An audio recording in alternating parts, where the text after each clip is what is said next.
गणेशाय नमः।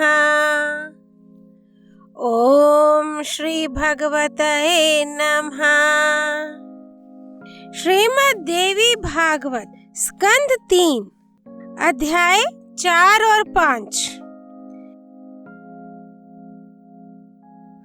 ब्रह्मा जी का भगवती के चरण नख में समस्त देवता लोक आदि को देखना तथा भगवान विष्णु, भगवान शंकर और ब्रह्मा के द्वारा भगवती जगदम्बिका की स्तुति। ब्रह्मा जी कहते हैं, इस प्रकार बताकर भगवान विष्णु ने फिर कहा कि हम लोग बारंबार प्रणाम करते हुए इन भगवती के पास चलें। ये परम आदरणीय महामाया हमें अवश्य वर प्रदान करेंगी। इनके निकट चलकर निर्भीक हो हम इनके चरणों की उपासना में लग जाएं। द्वार पर रहने वाले द्वारपाल हमें रोक देंगे तो वहीं ठहरकर सावधानी के साथ हम इनकी स्तुति आरंभ कर देंगे। ब्रह्मा जी कहते हैं, इस प्रकार भगवान विष्णु के कहने पर मुझे और शंकर को बड़ी प्रसन्नता हुई। भगवती के पास जाना हम लोगों ने सहर्ष स्वीकार कर लिया। हाँ, चलना चाहिए। यूं हरि से कहकर हम सभी अर्थात मैं, विष्णु और शंकर तीनों द्वार के पास जाकर विमान से नीचे उतरे। जब देवी ने हम सभी को द्वार पर देखा तब वे मुस्कुराकर हंसने लगी और तुरंत हम तीनों को स्त्री बना दिया। हम उत्तम आभूषणों से अलंकृत रूप वाली युवती बन गए। अब हमारे आश्चर्य का पार न रहा। फिर हम उस देवी के सन्निकट चले गए। हम स्त्री रूप में थे। मनोहर रूप वाली वे देवी यहाँ हमें अपने चरणों के पास देखकर प्रेम पूर्ण दृष्टि से निहारने लगी। हम भगवती को प्रणाम करके सामने बैठ गए और एक दूसरे को देखने लगे। हमारा रूप स्त्री का बन गया था। शरीर पर सुंदर आभूषण थे। हमें वहीं एक पाद पीठ दिखाई पड़ा। वह अनेकों मणियों से सुसज्जित था। करोड़ों सूर्यों के समान उससे आभा निकल रही थी। मैं, विष्णु और शंकर तीनों वहीं रुक गए। वहां देवी की हजारों सहेलियां विराजमान थीं। किन्हीं के शरीर पर लाल वस्त्र, किन्हीं के शरीर पर नीला वस्त्र तथा किन्हीं के शरीर पर पीला सुंदर वस्त्र था। उन सभी देवियों की आकृति कल्याणमयी थी। उन्होंने विचित्र वस्त्र और आभूषण धारण कर रखे थे। भगवती भुवनेश्वरी के पास रहकर वे उनकी सेवा कर रही थीं। अन्य बहुत सी स्त्रियां नाच और गाकर उनकी उपासना में तत्पर थीं। आनंद में निमग्न होकर वीणा आदि वाद्यों को बजा रही थी। नारद, मैंने जो वहाँ अद्भुत दृश्य देखा वह बतलाता हूँ, तुम ध्यान देकर सुनो। भगवती भुवनेश्वरी के चरण कमल के समान कोमल थे। नख स्वच्छ दर्पण का काम दे रहे थे। भगवती के नख में ही मुझे स्थावर जंगम सारा ब्रह्मांड, ब्रह्मा, विष्णु, रुद्र, वायु, अग्नि, यमराज, सूर्य, चंद्रमा, वरुण, कुबेर, त्वष्टा, इंद्र, पर्वत, समुद्र, नदियां, गंधर्व, अप्सराएं, विश्वावसु, चित्रकेतु, श्वेत, चित्रांगद, नारद, तुम्बरु, हाहा, हुहु, अश्विनी कुमार, वसुगण, सिद्ध, साधे, पितरों का समुदाय, शेष प्रभृति सभी नाग, किन्नर, उरग, राक्षस, वैकुंठ, ब्रह्मलोक तथा पर्वत श्रेष्ठ कैलाश, ये सब के सब दिखाई पड़े। वहीं मेरा जन्म स्थान कमल था। उसी पर मैं 4 मुख वाला ब्रह्मा बैठा था। शेषशायी भगवान विष्णु दिखाई पड़ रहे थे। मधुकैटभ भी दृष्टि गोचर हुए। महाभाग ब्रह्मा जी कहते हैं, इस प्रकार भगवती के चरण कमल के नख में मुझे अद्भुत दृश्य दिखाई पड़ा। मैं देखकर आश्चर्य में पड़ गया। ये क्या है? ऐसी शंका उत्पन्न हो गई। विष्णु और शंकर का मन भी आश्चर्य से भर गया। तब मैं, विष्णु और रुद्र तीनों ने मान लिया कि ये देवी अखिल जगत की जननी है। हम उन देवी की झांकी करते रहे। इतने में पूरे 100 वर्ष का समय व्यतीत हो गया। उस सुधामय कल्याण स्वरूप द्वीप में भांति भांति की लीलाएं हो रही थीं। वहाँ की देवियां हम लोगों से भी सखी के समान व्यवहार करती थीं। उनके सर्वांग प्रेम से पुलकित थे। शरीर पर अनेक प्रकार के आभूषण सुशोभित थे। उनके अत्यंत मनोहर रूप को देखकर हम लोग भी मोहित हो गए थे। उनके सुंदर भावों को देखते हुए हम सबको अपार हर्ष हुआ। स्त्री वेश में परिणत श्री विष्णु ने समयानुसार उन भगवती भुवनेश्वरी की स्तुति आरंभ कर दी। भगवान विष्णु बोले, प्रकृति देवी को नमस्कार है, भगवती विधात्री को निरंतर नमस्कार है, जो कल्याण स्वरूपिणी है, मनोरथ पूर्ण करने वाली है तथा वृद्धि एवं सिद्धि स्वरूपा है। उन भगवती को बार बार नमस्कार है, जिनका सच्चिदानंदमय विग्रह है, जो संसार की उत्पत्ति स्थान है तथा जो सृष्टि, स्थिति, संहार, अनुग्रह एवं तिरोभाव रूप 5 कृत्यों का विधान करती हैं। उन भगवती भुवनेश्वरी को प्रणाम है। सर्वाधिष्ठान मई भगवती को नमस्कार है। माता, मैं जान गया ये संपूर्ण संसार तुम्हारे भीतर विराजमान है। इस जगत की सृष्टि और संहार तुम्ही से होते हैं। तुम्हारी ही व्यापक माया इस संसार को सजाती है। अब मैंने तुम्हारा पूर्ण परिचय प्राप्त कर लिया कि तुम अखिल जगन्मयी हो, इसमें कोई संदेह नहीं। सारा विश्व सत्य और असत्यमय विकार स्वरूप है। तुम समय समय पर चेतन पुरुष को इसका विस्तार दिखाया करती हो। 16 एवं 7 तत्वों से तुम्हारा विग्रह संपन्न है। हमें इंद्रजाल की भांति तुम्हारा साक्षात्कार होता है। यह निश्चय है कि तुम मनोरंजन के लिए लीला कर रही हो। तुम्हारी शक्ति से वंचित होने पर कोई भी वस्तु अपने रूप में प्रतीत नहीं होती। तुम ही अखिल विश्व में व्याप्त होकर विराजमान हो। माता, बुद्धिमान पुरुष कहते हैं कि यदि तुम्हारी शक्ति अलग हो जाए तो जगत की व्यवस्था करने में पुरुष को सफलता मिलनी असंभव है। तुम अपने प्रभाव से संपूर्ण संसार को संतुष्ट करने में सदा संलग्न रहती हो। तुम्हारे तेज से सारा जगत उत्पन्न हुआ है। देवी, परले काल के समय तुम संसार को भक्षण कर लेती हो। भगवती, तुम्हारे वैभव के चरित्र को कौन जान सकता है। माता, तुमने मधु कैटब के चंगुल से हमारी रक्षा की, मणि द्वीप आदि विस्तृत लोक दिखलाए, उन द्वीपों के अनंत भवन में हमें पहुंचाया और हम करोड़ों उत्तम दृश्य देखने में सफल हुए। भवानी, यह सब तुम्हारी ही महान कृपा है। माता, जब मैं, शंकर और ब्रह्मा भी तुम्हारे अचिंत्य प्रभाव से अपरिचित हैं, तब दूसरा कौन है जो उसे जान सके। तुम्हारे बनाए हुए जितने भुवन हैं, तुम्हारे इस शक्ति संपन्न नख दर्पण में हमें उनकी झांकी मिली है। देवी, हमने इस लोक में दूसरे ही ब्रह्मा, विष्णु और शंकर देखे हैं। सब में वैसी ही असीम शक्ति थी। क्या अन्य लोकों में ये नहीं है? देवी, तुम्हारे इस फैले हुए अचिंत्य ऐश्वर्य को हम कैसे जाने। माता, चरण कमलों में मस्तक झुकाकर मैं तुमसे यही मांगता हूँ कि तुम्हारा ये रूप निरंतर मेरे हृदय में बसा रहे, मेरे मुंह से तुम्हारा नाम कीर्तन होता रहे तथा नेत्र तुम्हारे चरण कमलों की झांकी से कभी वंचित ना हो। अरे, मेरे प्रति तुम्हारा ये भाव बना रहे कि यह मेरा सेवक है और मैं मन में सदा तुम्हें अपनी स्वामिनी माना करूं। माता पुत्र की भांति ये अव्यभिचारिणी धारणा हम दोनों के हृदय में सदा विद्यमान रहे। जगदम्बा, तुम जगत के संपूर्ण प्रपंच को जानती हो, क्योंकि सारे ज्ञान की अंतिम सीमा तुम्ही में समाप्त हो गई है। मैं तुमसे क्या निवेदन करूं? भवानी, जो उचित हो वही करो। तुम्हारी इच्छा के अनुकूल ही कार्य होना चाहिए। ब्रह्मा सृष्टि करते हैं, विष्णु पालन करते हैं और रुद्र संहार करते हैं।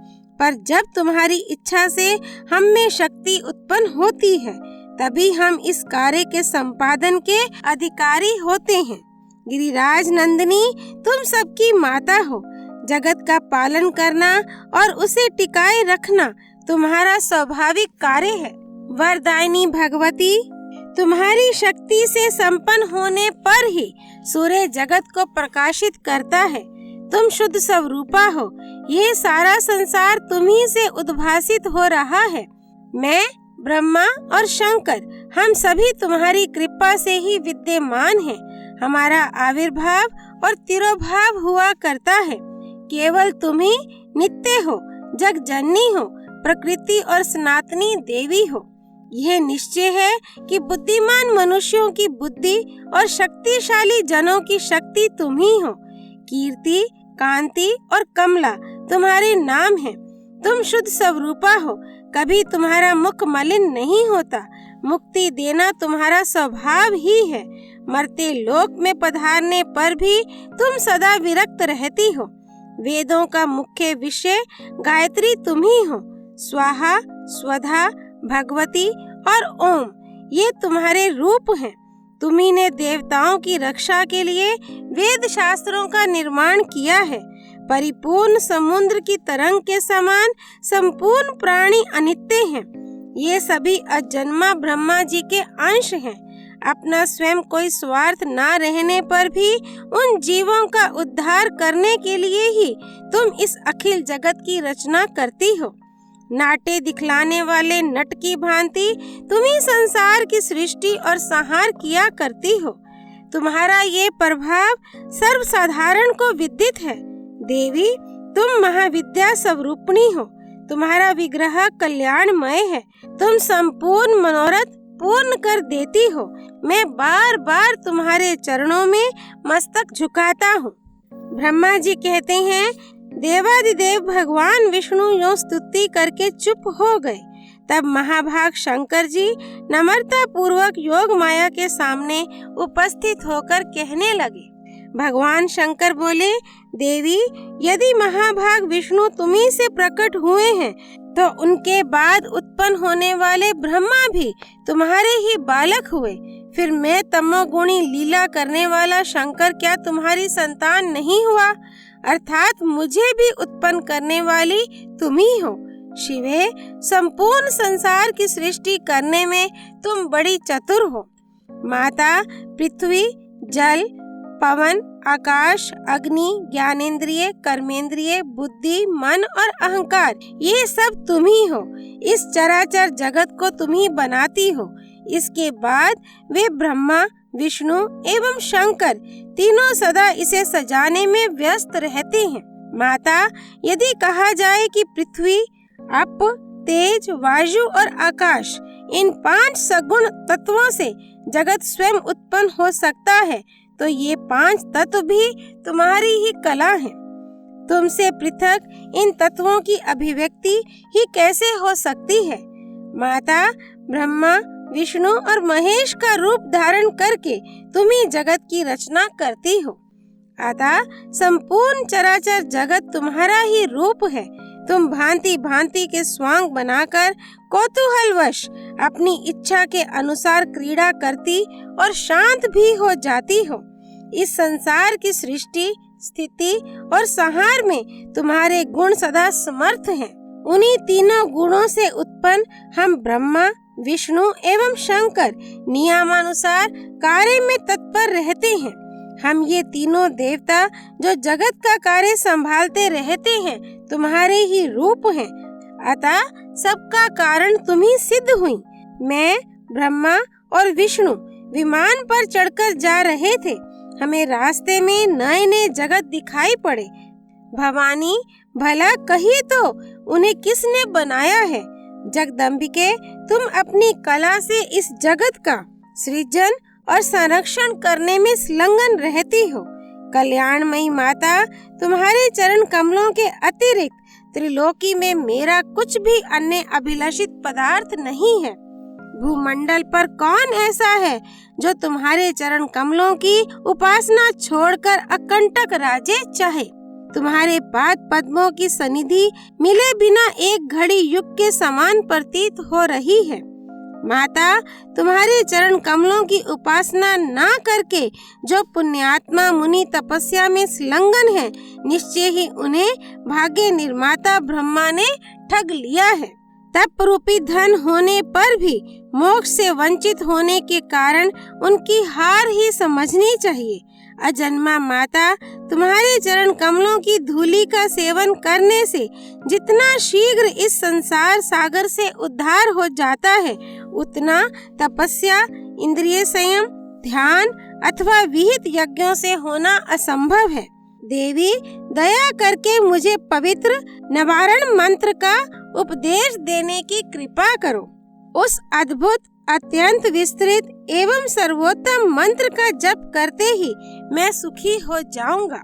ब्रह्मा जी कहते हैं, अद्भुत तेजस्वी भगवान शंकर के यों स्तुति करने पर भगवती जगदम्बिका ने निवारण मंत्र का स्पष्ट उच्चारण किया। सुनकर महादेव जी को अपार हर्ष हुआ। भगवती के चरणों में मस्तक झुकाकर वे वहीं बैठ गए। कामना पूर्ण करने वाले एवं मोक्षदायी उस नवाक्षर मंत्र का जप आरंभ कर दिया। बीज मंत्र के साथ उत्तम रीति से उच्चारण करते हुए वे जप करने लगे। जगत का कल्याण करने वाले भगवान शंकर को यों करते देखकर मैं भी महामाया जगदम्बिका के चरणों पर गिर पड़ा और मैंने उनसे कहा, माता, तुम अखिल जगत की सृष्टि करने वाली शुद्ध स्वरूपा हो।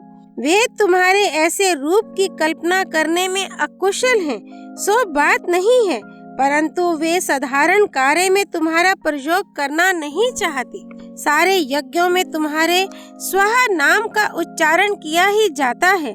त्रिलोकी में कोई भी वस्तु नहीं है जिसको तुम ना जानती हो।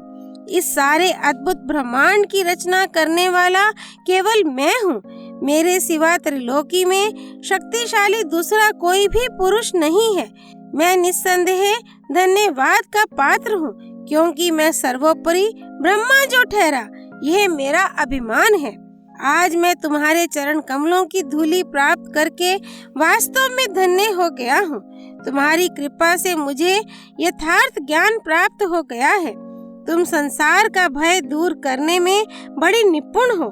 मुक्ति देना तुम्हारा स्वभाव ही है। मैं तुम्हारा आज्ञाकारी सेवक हूँ, ये बिल्कुल निश्चित है। अब मेरी रक्षा करो। जो तुम्हारे पावन चरित्र को पूरा नहीं जानते, वे ही मानव मुझे प्रभु बताया करते हैं। जिन्हें तुम्हारा प्रभाव ज्ञात नहीं है, वे ही जन स्वर्ग की कामना से यथेष्ट यज्ञ में लगे रहते हैं। संसार के सृजन की लीला करने के लिए तुमने मुझे ब्रह्मा के पद पर नियुक्त किया और मेरे द्वारा अंडज, पिंडज, स्वेज और उद्भिज ये 4 प्रकार के प्राणी बनवाए। आदि माए, यह सभी भेद मैं ही जानता हूँ, दूसरा कोई नहीं जानता। मेरे अहंकार जन्य अपराध क्षमा करने की कृपा करो। जो 8 प्रकार के योग मार्ग में तत्पर होकर समाधि में स्थित हो अथक प्रयत्न करते हैं, उनकी बुद्धि कुंठित हो गई है। माता, कभी किसी ब्याज से भी तुम्हारा नाम उच्चारण कर लिया जाए तो उससे मुक्ति सुलभ हो जाती है। इस बात को वे जानते ही नहीं।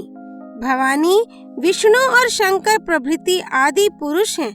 वे तुम्हारे सर्वोत्तम रहस्य को जानते हैं और उन्हें उसका अनुभव भी है। वे तुम्हारे शिवा, अंबिका, शक्ति एवं ईशा आदि पावन नामों का आधे पल के लिए भी त्याग नहीं करते। क्या तुम विश्व का निर्माण नहीं कर सकती थी? अवश्य कर सकती थी, क्योंकि तुम्हारी दृष्टि पड़ते ही 4 प्रकार के प्राणी जगत में उत्पन्न हो सकते हैं। सृष्टि के आदि में केवल विनोद के लिए ही तुम मुझ ब्रह्मा को बनाकर ये सृजन कार्य संपादित कराती हो। तुम्हारी कहीं उत्पत्ति हुई है, यह प्रसंग ना देखा गया है और ना सुना ही गया है। तुम्हारी उत्पत्ति कहाँ से हुई है, इसे कोई नहीं जानता। जगत में कोई भी तुम्हारे रहस्य से परिचित नहीं है। भवानी तुम एक हो, आद्या शक्ति हो। संपूर्ण स्वतंत्र वेदों ने तुम्हारा योग ज्ञान कराया है। माता, तुम्हारे संपर्क से ही मैं ब्रह्मा सृष्टि करने में, विष्णु पालन करने में और शंकर संहार करने में कुशल हैं। यदि आज तुमसे अलग हो जाएं, तो हम सबकी शक्ति कुंठित हो जाएगी। तुम्हारी लीला बड़ी विचित्र है। अल्पज्ञ पुरुष इस विषय में विवाद कर बैठते हैं। कौन है जो तुम्हारी विनोदपूर्ण लीला से मोहित न हो जाए? आदिदेव भगवान विष्णु अकर्ता हैं।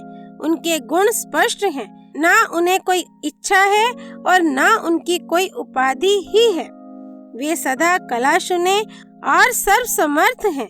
फिर भी तुम्हारी विस्तृत लीला की झांकी करने में वे संलग्न रहते हैं। ऐसी शास्त्रज्ञों की उक्ति है।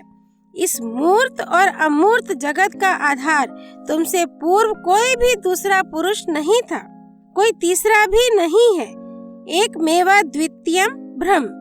इस वेद के वचन को व्यर्थ कहना तो बनता नहीं, और इधर अनुभव दूसरी बात कहता है। इस प्रकार वेद वाक्यों और अनुभव में अत्यंत विरोध उत्पन्न हो रहा है। वेद कहते हैं एक मेवा द्वितीयम ब्रह्म है, तो क्या वह आत्म स्वरूपा तुम ही हो अथवा वह कोई और ही पुरुष है? मेरे इस संदेह को दूर करने की कृपा करो। किसी महान पुण्य के प्रभाव से ही मुझे तुम्हारे चरणों की सेवा सुलभ हुई है। तुम स्त्री हो अथवा पुरुष, ये रहस्य भी मुझे विशद रूप से कृपा करके बतलाओ। अध्याय 4 और 5 संपूर्ण। गिरिराज नंदिनी की जय। श्री भगवती देवी अर्पणमस्तु।